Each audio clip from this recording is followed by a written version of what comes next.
Que bom iniciarmos esse momento juntos às 6 da manhã, em adoração e intercessão.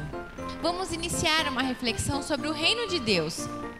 E no final estarei orando por você e por sua família. Mas antes disso, curta a nossa página e compartilhe as mensagens. Vamos ler juntos Mateus capítulo 3, versículos do 1 ao 3, que vai dizer o seguinte: Naqueles dias surgiu João Batista, pregando no deserto da Judeia. Ele dizia: arrependam-se, porque o reino dos céus está próximo. Este é aquele que foi anunciado pelo profeta Isaías, voz do que clama no deserto. Preparem o caminho para o Senhor, façam veredas retas para ele. Naquela época, os judeus eles esperavam um grande exército com a vinda do Messias. E toda a palavra de Deus, do início ao fim, ela se dá no contexto de dois reinos: o reino das trevas e o reino da luz, o reino de Deus. Paulo também diz que até Moisés a morte reinou, porque não havia manifestação do pecado em si. Mas depois que Deus deu a lei, o pecado tomou forma, e agora o pecado reina e os homens se tornaram escravos do pecado. A realidade é que todo ser humano sem Jesus é escravo do pecado e sujeito a esse reino. Independente de ser pessoas boas ou não, essa é a influência do reino das trevas. Escravo por quê? Porque a pessoa não tem outra opção de fazer algo ao contrário. Só em Jesus é que nós temos. E a humanidade está sendo conduzida pela cultura desse século, pelo príncipe das trevas, pelo reino do pecado. Por isso que cada ano que passa nós temos a sensação que o mundo vai se tornando cada vez mais sujo, pior. A sensação que a imoralidade está aumentando, que a prostituição está aumentando, que os vícios, a violência estão aumentando, que o divórcio, que a maldade dos homens estão aumentando. E por que isso? Porque isso já está profetizado. É o reino das trevas se manifestando como o reino das trevas. São dois reinos. O reino de Deus não é palpável, nem visível, mas é perceptível. E o reino das trevas, ele é palpável, ele é visível. E o reino profetizado desde o princípio nas Escrituras, desde que o povo foi tirado do Egito, não é um reino visível. Por quê? Porque é o reino de Deus. São dois reinos. Um já está acontecendo. Se você não fizer nada, se você não se apegar a Cristo, se você não aceitá-lo como seu Senhor e Salvador e guardar a sua palavra, você vai ser influenciado. E não fique surpreso que com o passar dos dias, os seus princípios e valores começarão a ser mudados e alterados, dia após dia, sem você perceber. O pecado, ele faz através da cultura dos nossos dias, as pessoas pensarem que não tem problema nenhum. Eu não sou igual a todo mundo, mas eu vou caminhando na mesma velocidade que todo mundo está indo. E o mundo está indo para o inferno. Você mantém uma distância segura. Tipo, eu não quero me envolver com as coisas do mundo. Mas você vai se esquecendo, Há muito tempo já se esqueceu a sua referência, que não é o mundo, mas é o Senhor dos Exércitos, que é o outro reino, São outros valores e princípios. São dois reinos, duas culturas diferentes. E antigamente, quando a Roma ia explorar outras terras, eles enviavam comitivas apostólicas para dominar antes do rei, antes de Roma chegar. A comitiva ia antes para dizer tipo assim: olha, tá vindo um rei aí que é maior que o de vocês, um exército mais poderoso. Eles davam um tempo para eles. Ou eles se entregavam e iam sendo aculturados por Roma, e pelas outras nações, ou eles iam sofrer duras penas. Mas eles não tinham outra opção. Eles tinham que aceitar esse reino que estava chegando, esse rei mais poderoso que eles. Então eles viam o rei chegando, eles viam comitivas chegando, era visível, o exército era visível, a comitiva era visível. Mas agora, quando João Batista é chamado a respeito de um reino que está sendo pregado, que vai vir, e o problema é se acreditar num reino que não se vê, que tem que ser descoberto.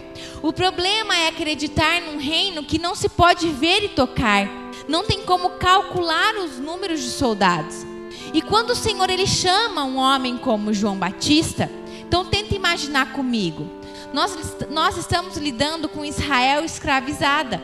Para entender da onde o Senhor estava tirando eles. E não tinha sido a primeira vez que o Senhor permitia que a nação de Israel se tornasse escrava. Para que eles entendessem o tamanho da glória de Deus. Muitas vezes nós esquecemos da dimensão da glória do Senhor. Da dimensão do poder de Deus. Como se a gente já nascesse santo. Mas nós não nascemos em santidade. Nós nascemos no pecado. Depois que Adão pecou, nós todos nascemos em pecado.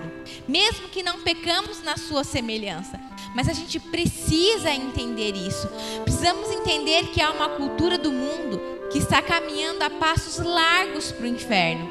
Que todo o sistema político, governo, todo o cenário mundial está para propagar o pecado, para propagar a imoralidade, para propagar o Deus desse século, que é Satanás. Satanás, ele vive para isso. Deus, ele deu um tempo para Satanás agir na terra, a Bíblia diz. E ao contrário do Senhor, né, o diabo e seus demônios, eles agem com poder, eles subjugam, eles submetem à força, eles dominam, eles escravizam as pessoas em graus diferentes. Eles são os mesmos demônios que agem em vícios de pornografia, de imoralidade, em adultério, em qualquer outro tipo de pecado. E Deus chama um homem que não tinha aparência, que não tinha nada a ver com a religião daqueles dias, e ele diz, olha, preparem um caminho, né? Arrependam-se porque o reino dos céus está próximo. Agora lembra o que eu falei? Que Roma mandava antes o seu exército, a sua comitiva, mas Deus agora ele pegou um homem que não tinha aparência nenhuma, pelo contrário, ele ofendia a religião daqueles dias com a sua aparência e chega falando, olha, arrependei-vos porque é chegado um reino maior do que esse que vocês estão vendo. Mas onde é que está a prova? Não tem prova, né? Onde está as pessoas, o seu exército? Não tem como ver. Então nós precisamos lembrar que a cultura do mundo está caminhando a passos largos para o inferno. Então arrependam-se porque é chegado um reino maior do que esse que vocês estão vendo. Amém? Vamos orar? Pai, em nome de Jesus, Senhor, nós queremos te agradecer por essa oportunidade, por estarmos aqui reunidos em teu nome, Senhor. Obrigada pela tua palavra, Senhor, que é viva, que é eficaz, que nos cura e nos liberta. Pai, que não sejamos conduzidos pelo império das trevas, Senhor. Que possamos guardar a sua palavra, que possamos aceitá-lo, Pai, como Senhor e Salvador de nossas vidas. Pai, que os nossos valores, que os nossos princípios sejam do teu reino, Senhor, em nome de Jesus. Que possamos, Senhor, entender a dimensão da tua glória, Pai, em nome de Jesus. Pai, eu quero neste momento orar pelo nosso Primavera. Senhor, eu declaro sobre o Primavera que eles ouçam e reconheçam a voz do bom pastor. Senhor, eu declaro as tuas bênçãos sobre o Primavera. Senhor, eu declaro a tua prosperidade sobre o Primavera, Senhor. Aberturas de loja, padaria, supermercado, açougue, Senhor. Eu declaro sobre o Primavera que toda a estrada até chegar ao Primavera vai ser asfaltada. E eu declaro que a partir de hoje não vai mais faltar água no Primavera em nome de Jesus. Amém e amém. Que Deus abençoe seu dia. Até amanhã às 6 da manhã em adoração e intercessão.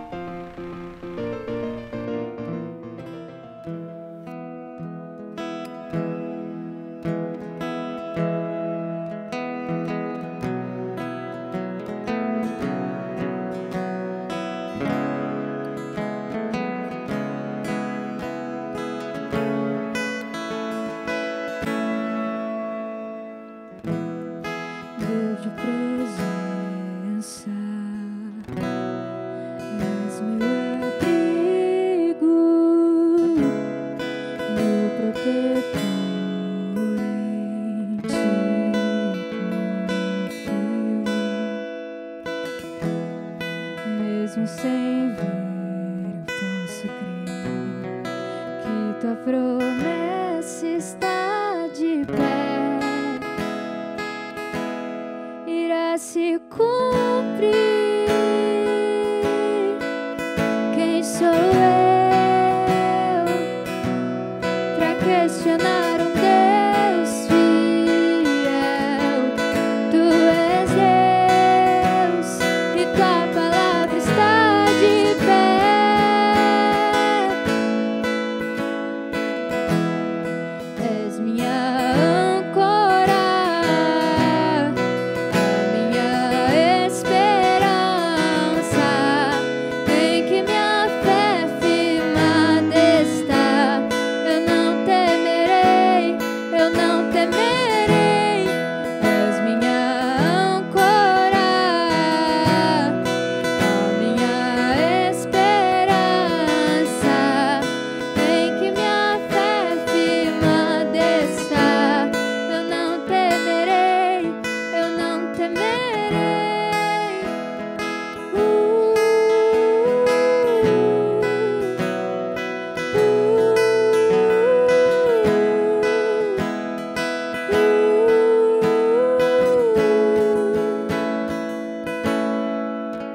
sobre o bravo mar me ensina a caminhar.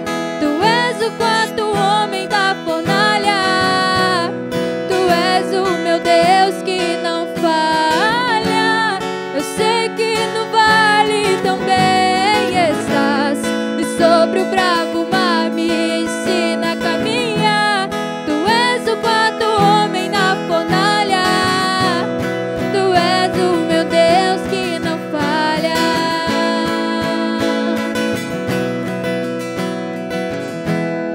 Tu és minha âncora, a minha esperança, em que minha fé firmada está. Eu não temerei, eu não temerei. És minha âncora, a minha esperança, em que minha fé firmada está. Eu não temerei, eu não temerei.